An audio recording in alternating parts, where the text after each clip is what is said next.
Well, folks, you got to hear this. Donald Trump and the White House press secretary pulled CNN White House reporter Jim Acosta's press pass. Listen to this right now.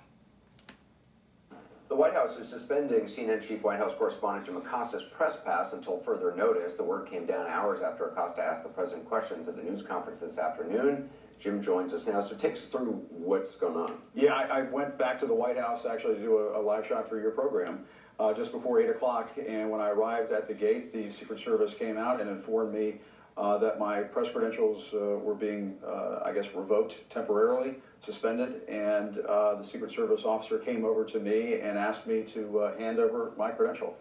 And I did, and I told him, I said, listen, I know you're a professional, you're just doing your job, and thanks for your service. Handed him a credential I've had for 5 years. I want to read a reaction from a few of your colleagues covering the White House. Jeff Mason from Reuters just tweeted, "I was seated next to Acosta at today's press conference and did not witness him placing his hands," that's in quotes, "on the young intern," as the White House alleges. He held onto the microphone as she reached for him. Peter Baker from the New York Times tweeted, "False predicate to punish a reporter. This is what the president wants. If he really thought Acosta was unfair, then why did he call on him? Because he wants the confrontation."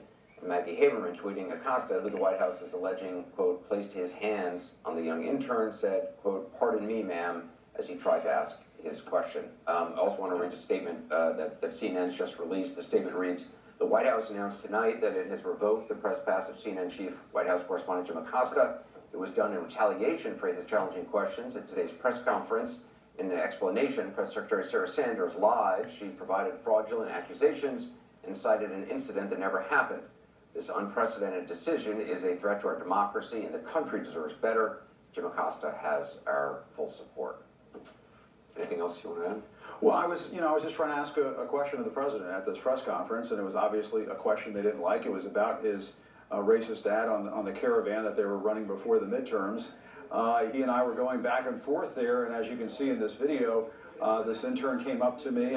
They're describing her as an intern. I don't really know who she is, and attempted to take the microphone away from me. All I can say at that point is that I was trying to hang on to the microphone so I could continue to ask the president questions. Obviously, I didn't put my hands on her or touch her, as they're alleging, and it's just unfortunate that the White House is saying this. We all try to be professionals over there, and I think I handled myself professionally, and I appreciate all of the comments from my colleagues.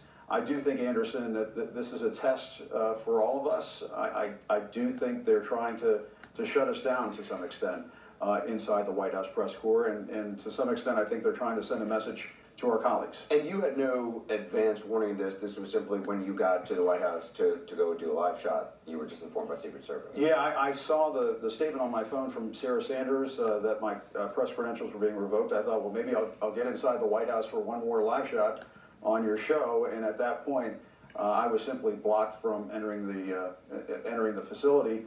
As a matter of fact, there was an officer who stood in front of the doorway to the security booth that I've gone through every day for the last, or every working day that I come to the White House for the last 5 years. So it was a pretty surreal experience. I never thought in this country that I wouldn't be able to go and cover the President of the United States simply because I was trying to ask a question. Well, Jim Acosta, we'll stay on and see what happens. Thanks very much. Appreciate it. Appreciate it. The news continues. I want to hand it over to Chris Cuomo. Cuomo Primetime starts right now.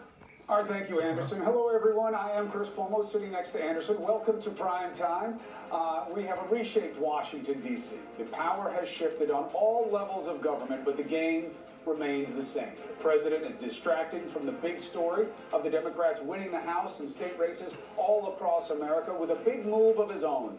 Jeff Sessions, the Attorney General, fired, replaced with someone who is not a fan of the Mueller probe, at least for now. Some races are not even over yet, but any early promise of a new day of deal-making with the Democrats... Anyway, that's the news, folks. I never seen that happen before to a White House reporter, and I haven't met Jim Acosta personally yet, but he always seemed like a straight shooter to me. Not cool. We're going to ask two Democrats.